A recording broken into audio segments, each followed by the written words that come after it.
A pergunta é dirigida ao professor Antônio, da senhora doutora Lilian Cavalheiro.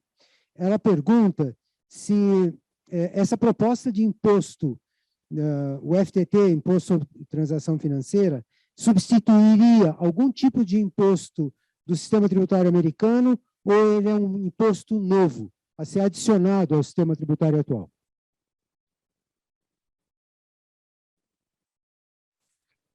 Well, thanks for the question.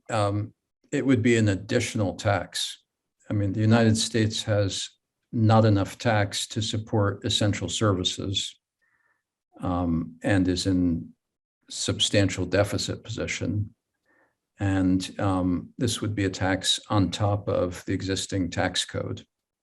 It was not conceived as something instead of any particular tax measure. Ok, obrigado. Nós teríamos mais alguém que gostaria de fazer uma pergunta aqui do nosso auditório.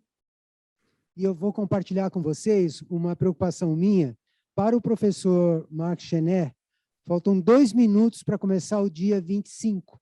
Ele está 5 horas à nossa frente e lá são 2 minutos para meia-noite. E eu tinha um compromisso com ele, que ele vira abóbora depois da meia-noite. Então, eu gostaria de acelerar essa nossa conversa, mas, por favor, se vocês tiverem alguma pergunta ainda, nós poderemos encaminhar ao professor Chenet. Eu tenho energia toda ainda. Muito eu tenho obrigado. energia e tenho um bom café brasileiro na casa, então ajuda. Ótimo, então está feito. Por favor, se apresente e coloque a pergunta. Boa tarde, Roberto Chiro, assessor jurídico do SEAC de Mato Grosso do Sul e também membro do Comitê Jurídico da Confederação de Instituições Comerciais do Brasil. Gostaria de saber se dentro dessa proposta de microtributação nas operações financeiras também, se tem alguma coisa que vai alcançar as operações, as transações com criptomoedas. A pergunta é para mim, né? Sim, professor. Sim. Então, sim, todo movimento financeiro tem turistas que vêm para a Suíça, eles podem pagar em dólares, em euro ou em Bitcoin. Não tem importância. Se tem um restaurante, se come num restaurante, o preço é sempre em francos suíços aqui na Suíça. Mas um restaurante pode mostrar que tem um preço também em Bitcoin. Então, tem uma transação, a pessoa usa um cartão de crédito talvez em Bitcoin ou em dólar, mas depois tem uma transação de Bitcoin dólar até o franco suíço. E se paga o microimposto. Acabou. Mas se tiver aquela transação dentro das operadoras, né, de criptomoedas, que compra e vende, o day trade que eles fazem também, né, ou capital especulativo, se também incidiria sobre a tributação dessas operadoras, dessas transações entre as moedas mesmo, que não vêm para as moedas dos países. Sim. Todas as transações. O ponto importante é onde se paga os impostos. Uma pessoa que paga os impostos na Suíça, se usar o Bitcoin, tem que pagar o microimposto. O Bitcoin é anônimo, tudo bem. Não precisamos o nome da pessoa. É importante que a pessoa pague 0,1% quando vai no restaurante e quer pagar em Bitcoin. Fica anônimo, tudo bem. Ok. O professor Marco Sintra também gostaria de trazer uma pergunta. Fazer uma pergunta ao professor Chesney. O debate nos Estados Unidos foi muito intenso durante a campanha presidencial, mas não resultou na aplicação da tributação sobre movimentação financeira nos Estados Unidos. O professor Antônio Weiss explicou as dificuldades, as oposições e tudo mais. E eu entendo que na Suíça pode existir um plebiscito que eventualmente aprove ou não a implantação do microimposto.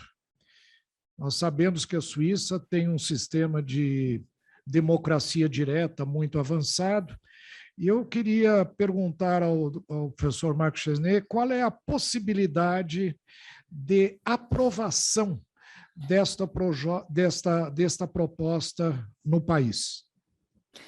Obrigado pela pergunta.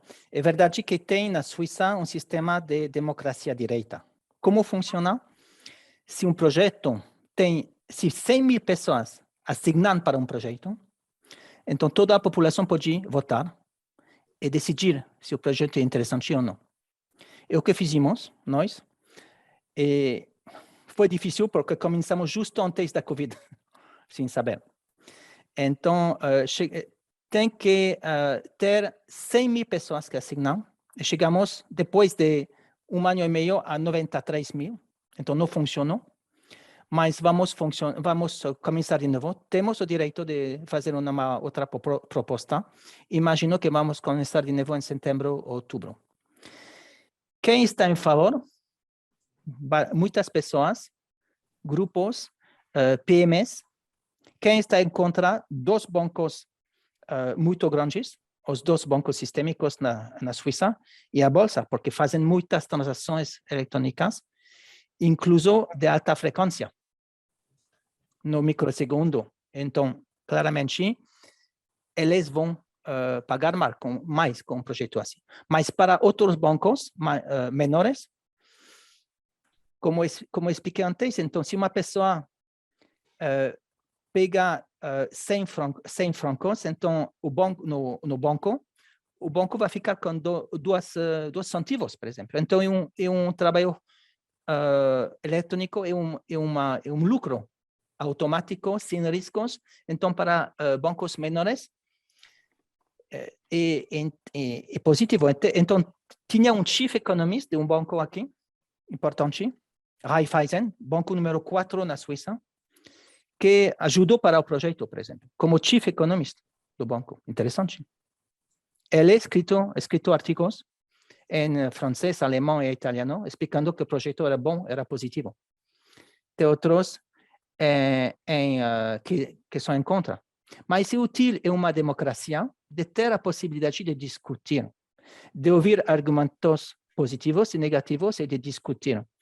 E o aspecto interessante nessa democracia direta na Suíça.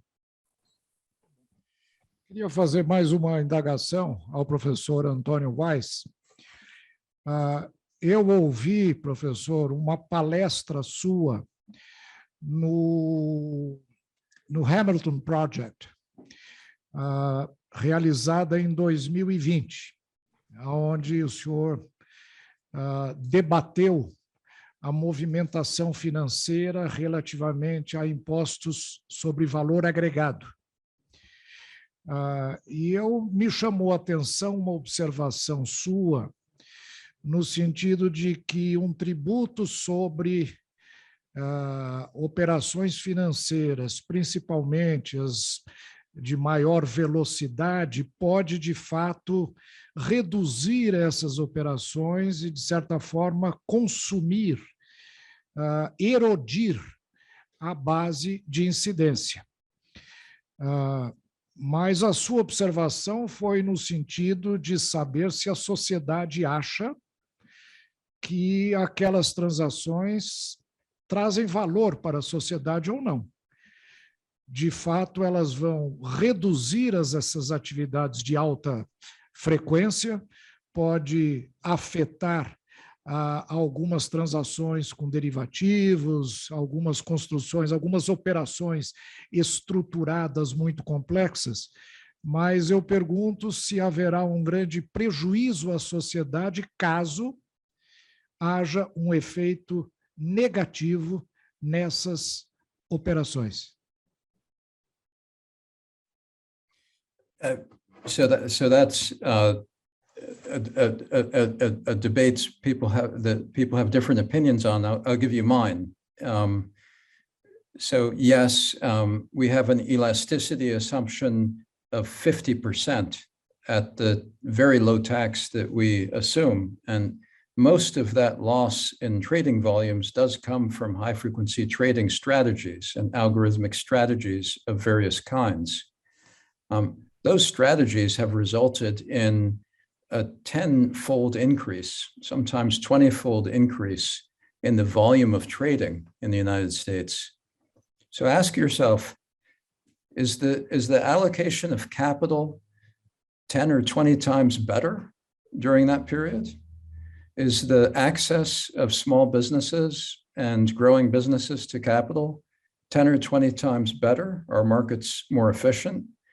My own judgment is most of this is what one would call rent-seeking behavior, and a financial transaction tax is in fact what economists call a Pigouvian tax, like a tax on carbon, a tax on cigarettes, which is that one finds an excess, and the objective is not just to raise revenue, but also to reduce the amount of the activity. And our paper didn't prove any of what I just said, and so we didn't make those claims.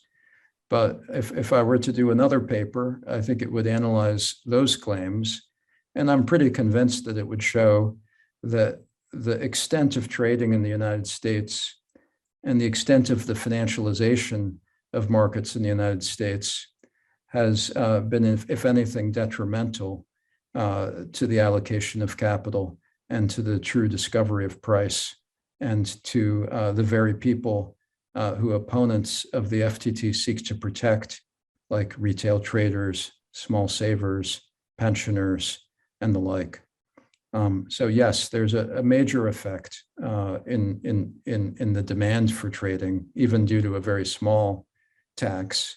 And the Pigouvian effects of it are, in my judgment, beneficial.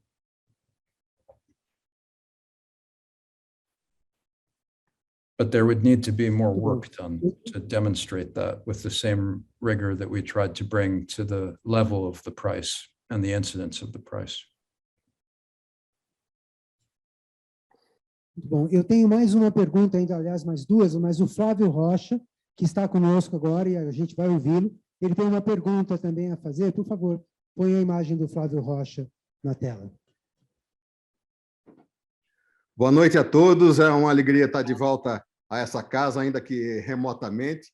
E, professor Marco Sintra, faz exatamente 29 anos que eu apresentava aí a PEC 04 de 93, inspirado no seu seminal artigo publicado na Folha de São Paulo, que deu início a todo esse debate. Eu vi agora o professor Chenet, o professor Wise, e eu vi o próprio professor Marco Sintra. É realmente uma sensação revigorante, que a nossa luta está mais atual do que nunca, e nada tão forte do que uma ideia cujo tempo chegou. Eu acho que, se houve um lado positivo da tragédia da pandemia, foi essa acelerada transformação digital. Eu acho que nada mais oportuno do que o momento de realmente nós pensarmos, sermos mais ousados do que uma mera reforma tributária, pensarmos fora da caixa e, efetivamente, darmos oportunidade a uma verdadeira transformação digital, a forma de financiar o Estado.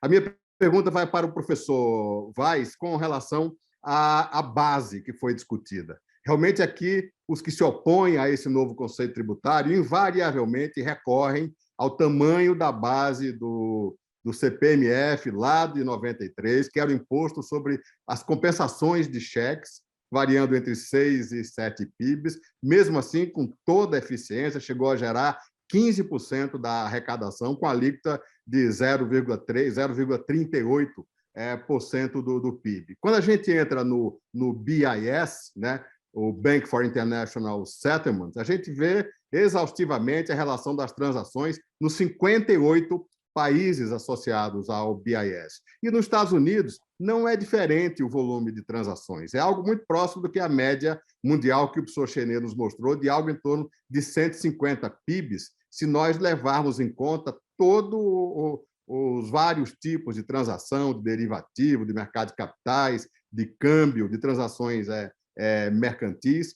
Então, se os dados do Banco Central estão certos, o Brasil, salvo engano, chega a 180 PIBs, né? Nos Estados Unidos, 140 ou 150 PIBs, isso significaria que bastaria um alíquota não diferente de 0,1% ou 0,15% para termos uma arrecadação muito semelhante à totalidade do gasto público americano, incluindo aí os 3 níveis da federação, welfare state, gastos militares. Então, onde é que está a discrepância nessa nessa avaliação de arrecadação. O professor Weiss fala em 50 bilhões de dólares por ano para a transação. Mas, se nós aplicarmos sobre o volume de transações indicado no BIS, nós vamos estar falando de, com 0,1%, arrecadar algo superior a 25% do PIB. Será que nós não estamos aí considerando bases diferentes?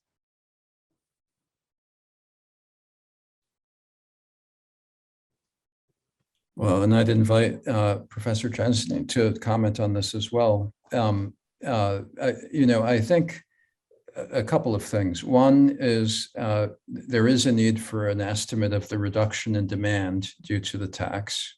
And so it's not possible just to take the base times the tax without the deflation of the reduced demand.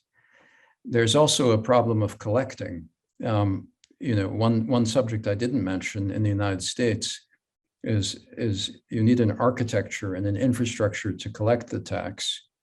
And I agree that digitization should make it more feasible in a certain way, but to have the official sector get its hands on the tax is a subject.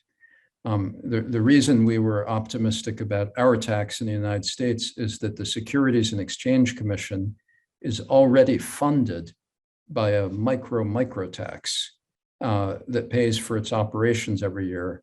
And so our proposal simply took the exact same architecture and expanded it. But someone does have to collect and someone does have to remit to the central government. So that's a second issue. The third issue is that, financial markets reinvent themselves very easily. And so, as I said, even for the United States, trading could move to other jurisdictions.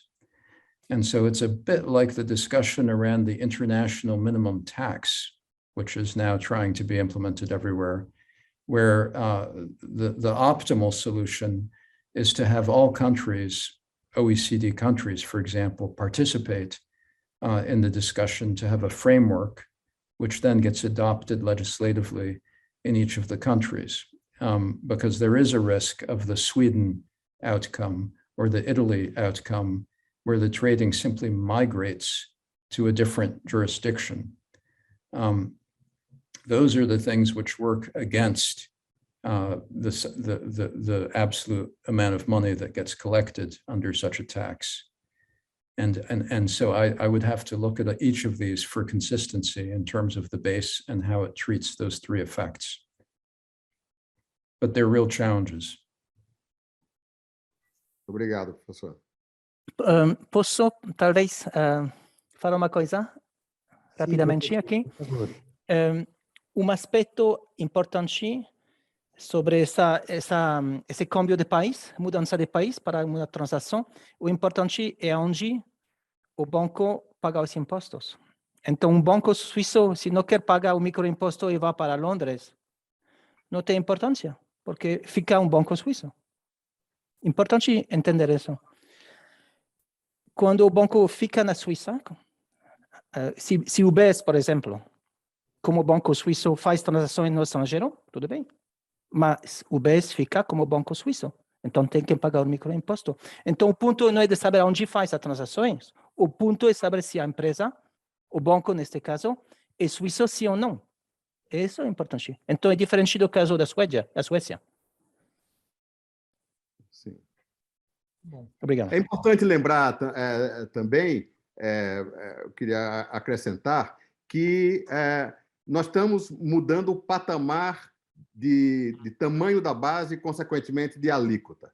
Nós estamos saindo das bases clássicas do imposto de renda ou do imposto sobre consumo, que aqui no Brasil deve ser 1 ou 2 trilhões ou 3 trilhões de reais, para o patamar do 4 trilhão, né?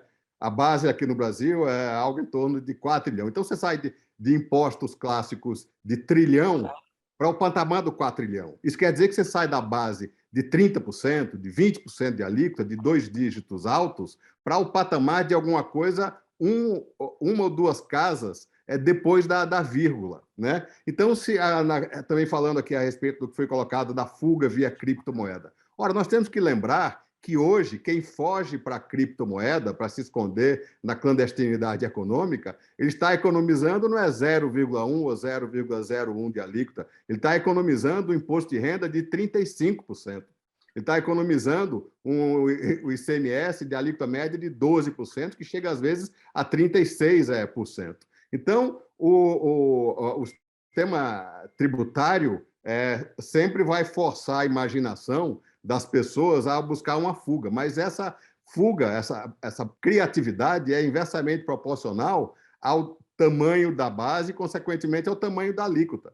Se hoje existem estímulos para a fuga, esse estímulo é muito maior do que de uma base tão gigantesca que possibilite uma alíquota tão baixa, consequente um estímulo a esta excelência fiscal muito menor do que é hoje.